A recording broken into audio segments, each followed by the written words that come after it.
Welcome to the Global Discussion, discussions with creatives, leaders, and thinkers. My name is Simon Hodgkins, and today I'm joined by a very special guest, Lisa S. Jones. She is the Chief Mail Officer at her organization. I'm delighted that she's joining me on the show. Just a little bit about Lisa, and then I'm going to hand it over to Lisa to tell us a little bit more about her career and her journey because it's fascinating. But not only is she a video email expert, she was actually listed as one of the top 250 female founders in the 2024 Inc. magazine edition, which is a big deal. So that's really, really good. And obviously, she's a top 10 disruptive women leader to watch, which is really, really great, and a top 100 women of the future in emerging tech. So this is going to be an interesting discussion. There's lots more to Lisa's story, but rather than me cover it, Lisa, I'm going to hand over to you. Tell our worldwide audience a little bit about your journey, your background, and the work you do today. So over to you, Lisa. First and foremost, thank you so much for having me because it's such a pleasure. I was so looking forward to our time together. So it is a joy to be here and to be with your audience. To tell a little bit more about my story, I'm originally from Alabama, Montgomery, Alabama. And when I went to college in Alabama A&M University, which is in Normal, Alabama in Huntsville, I had to decide what my major was going to be, in which area. And I've always been fascinated with logistics and planning and how things operate, such as an airport, and how you get from one destination to another, and what are the processes behind that.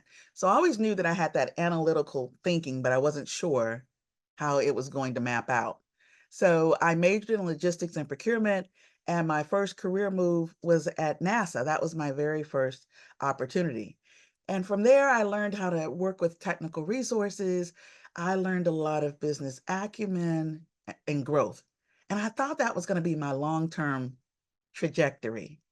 But life has a way of showing you there's so many dimensions to you as a person that you can go in so many directions. So after a few years, I moved to Atlanta, Georgia, and I started in the telecommunications industry, working in infrastructure, support, and project management, and more formally in supplier diversity. At that point, in the telecom industry, it went from Bell South Mobility to Singular Wireless to AT&T. And T. And in working in supplier diversity, I had an opportunity, Simon, to work with diversity from the standpoint of finding more women and diverse-owned businesses for AT&T to find more relationships with, for contract opportunities. And so that was a good career as well as an executive. But again, life has a way of defining your moments. One morning, I was driving to work to AT&T. I have two older sisters in Alabama, and one of my sisters called me to tell me that our mother had passed away at home alone at the age of 61. And I remember that defining moment in time that made me think about, what do I want the legacy to be for? What do I want my legacy to be? How do I want to spend the rest of my journey contributing to the world? And to that. And I had to tell this part of the story because it's important, because without this part of the story, iMail would not exist. So as I go to my mother's services, to me, Simon, it seemed as though the services lasted for 7 minutes of time. And I remember thinking, is this what life comes down to, is 7 minutes? Here it is. I have a mother, has three daughters, turned successful. People are going back to their cars. And I'm thinking there should be more to life. Um, People should be celebrated. And so with that, I made a commitment at that moment in time, at my mother's site, to say that when I get back to Atlanta, I want to find a way to start a company, but not just any company. I want to start a company that's global, that has impact, that has value, that creates a legacy. But primarily, Simon, it was to start a company to make up for those 7 minutes of time, to show that my mother's life stood for something. So those 7 minutes were the catalyst. So when I came back to Atlanta, I started thinking, what could I do to make an impact on the world? And I thought about how one communication changed my life. And I said, you know what? Maybe I'll start a communications business. well, what kind of communications business could I start? How do we communicate? And I thought about verbally, non-verbally, and writing. What do we do? And I said, we email people too. Well, who do we email? Interesting. Internally, externally, in one click, a message is anywhere in the world. And I said, that's fascinating. I won't have any inventory. Let me do some research. I signed up for 150 different brands' emails. I wanted to see what every majority Fortune 500, Fortune 100, and other companies, including nonprofits, small businesses, everyone, what do they send out in the inbox? And there was a commonality. And what I found is that when I received these emails, I didn't feel special. I didn't feel inspired to take that next step for a call to action. All of the emails had a hyperlink that I had to click the hyperlink and then go to a URL and then click it again. Or it was a lot of text. I don't know about you, Simon, but I don't like to read long emails. What about you? Well, look, I think we're all drowning in long text emails at the moment. So, it's very easy to send an email. It's very hard to get attention and interest and responses. So, yeah. Exactly. And that's what I was thinking too. And I said to and then there was a 3-second looping GIF of a cat spinning around or something. I was like, wow, is this the best that's out here in the marketplace? And to your point about the inbox clutter, I said, how could an email come to life with personality, and be brought to life with video so that as soon as you open up the experience in your email, it now has this immersive, captivating video that you're able to play to inspire a call to action. A lot of people will say that you should drive people to a call to action. We at iMail believe that they should be inspired. You should want to have your audience so engaged by your communication that they want to learn more about your brand. I And with love that. that, Love that. yes, no, you're right. And with that, iMail was born. Well, that's wonderful, and thank you very much for sharing that. For people listening to Lisa, in terms of communication, you're also missing out on the video. So for people watching in video, they can see that Lisa's wearing some lovely jewelry that says iMail. There's a vase behind her that says iMail. Her clothing says iMail, and you've just taken a little sip out of a cup which was branded iMail.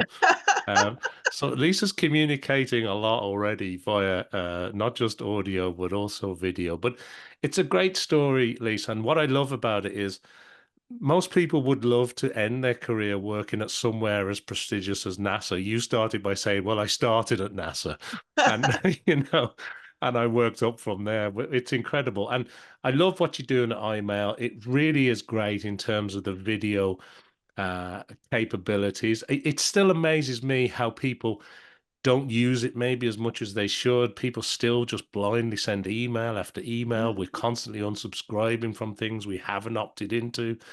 But you also talked about making a global impact, and I know you've got quite a large reach. You're not just in one part of the States, right? You're expanding email as well. Absolutely. My vision when I started iMail was to see it globally. We all have a need to communicate in various forms. That could be from a customer communication about your product or service, or service updates. It could be for key events, such as you're having a conference or some signature event, and you want your senior leadership to welcome people, your guests, and then a call to action to the invitation to register. And or it could be employee engagement, because employees need to be engaged, and it could be for training, for ESGs, DEI. It's so many, health and wellness. So when I thought about the vision in those three areas of the business, I thought about it from a global perspective to say, regardless if you're a small business, a nonprofit, or a Fortune 500 company, we all have compelling messaging to send out. So with that being said, we've expanded the iMail brand where we have team members in different parts of the world. That includes in Canada, in Pakistan, in India, in Africa, Sri Lanka. in the Philippines, and we're continuing to expand our team and our reach worldwide. Well, that's really good. And look, you're on the right show because we are the global discussion. So you're definitely in the right place. Absolutely. I am in the right place. It was meant for me to be here and to be able to spend time with your audience. Absolutely, I'm in the right place. Fantastic. Well, look, thanks for sharing all that. Next, I want to move us on to asking you some quick questions. It's not going to be too rapid fire, but I just want to get your sense of what you feel about each question. Is that okay? That's perfect. All right. Now, being in business, right? You're expanding internationally, things are going great, but you must have picked up some good advice along the way. So, for all the business leaders watching today, or people who are struggling maybe to grow their business, give them one piece of advice that you've picked up along the way that you think's helpful. One piece of advice along the way that I think is helpful is every day is not going to be sunshine and rainbows. I got that quote from Rocky Balboa because I'm a big Rocky Balboa fan. It's so that you know that. But that you have to dig deep because you have to know that every single step counts in your journey. You know, a lot of times we spend so much time on the go, almost nonstop, and you're like, does it matter? And it absolutely matters because every step is going to count. When I think about the Wright brothers, I'm going back to like 1905, but here it goes. So in 1905, in a place called Kitty Hawk, North Carolina, here are the Wright brothers getting ready to take the first leap to have the plane in the air. There are 5 people there to witness this this miracle of the first flight. The flight goes up and it lasts for 12 seconds of time. Now, when we think about 12 seconds of time today, it's like, well, that's not a big deal. That's just 12. Where are we going in 12 seconds? But in 1905, 12 seconds was a huge deal. And those 5 people were documented as celebrating. And I think it's so important for us in business at different stages of our journey to celebrate the small and the large milestones because they all matter. And when times get tough for the sunshine and rainbows, to remember to dig deep, to double down on yourself and your team, and to always stay true to your vision because someone else might not see the vision that you see. But it's all about keeping the empowerment within yourself, the belief, and to keep moving forward no matter what, because that is how winning is done. So I know you asked me for one piece of advice, but somehow it parlayed into Well, everything I just shared.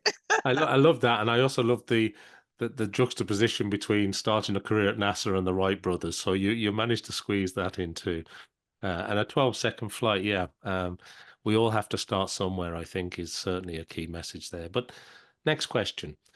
The next 6 to 12 months, what are you thinking about in your world? What's on your mind? What are you hoping to achieve? Or what's just on your radar as you think about the next 12 months? As I think about the next 12 months of time and IMAIL, I keep thinking about global adoption, different industries for IMAIL to expand.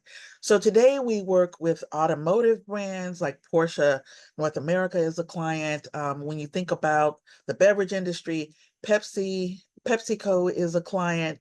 When you think about entertainment, MGM Resorts is a client as well.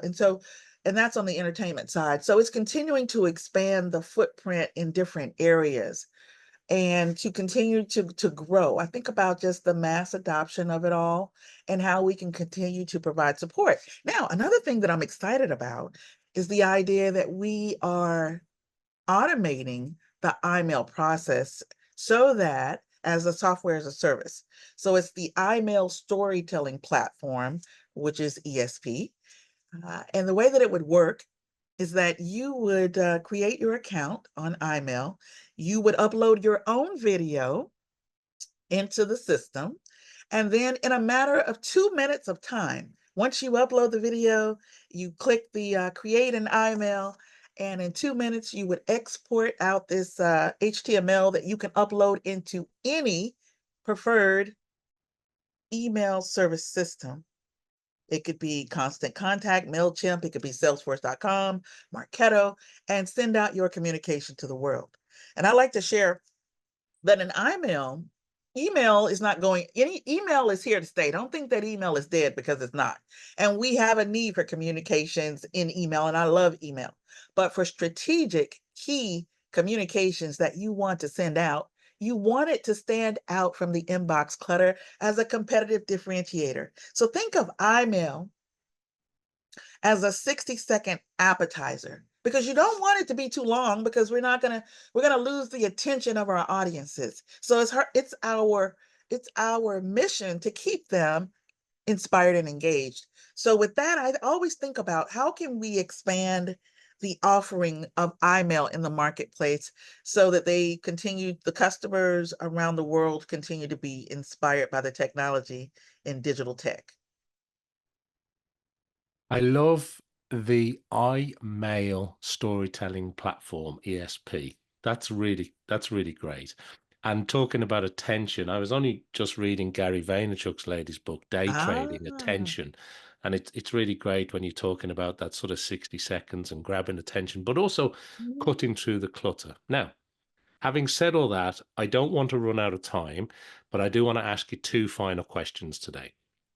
Number one is there anything else that we haven't talked about that you want to share with our audience, like a parting thought? And secondly, now we've told everybody about all this great stuff going on at iMail, how do people get in touch? How do people find out more? Where's the best place to send people to? Thank you. I would say when I think about closing thoughts, I would say I would like to share that I'm honored um, to be a trailblazer in technology and emerging tech, in video email tech. I'm proud to support women in technology and having more diversity in the space. One of the highlights of my career is I started in our conversation, I talked about legacy and the importance of legacy. And I'm proud to say that we are a partner to Microsoft and that iMail's technology was implemented for the launch of Windows 11, and it went out to over 25 million recipients. And it's a humbling feeling that I'm always full of gratitude because to think of where I started in Alabama and that commitment and to see it come to life, and I think that's what life is all about, is the journey of celebrating, as we talked about, but also being grateful for everything that happens. So the idea that iMail is now a partner of Microsoft and that we've been featured in several of their case studies, it brings a joy, and for all of the global customers that we have. So that's part one. In terms of, let's see, how to best get in contact with me and the brand of iMail, because we would love to hear from you.